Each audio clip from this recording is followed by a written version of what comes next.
When you're here, be here. Focus on the beautiful space. We have unique light here. A lot of the early artists would compare it to the light on the Mediterranean.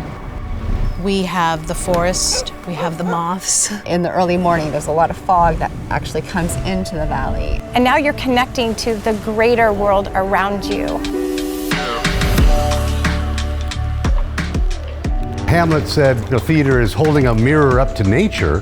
That's exactly what he meant, because it's a mirror. This area has a sort of nascent freedom, timeless beauty. Saw all the little passageways and courtyards. It's very much like a little European city. So when I think about coming into such a special place like this, it's irresistible.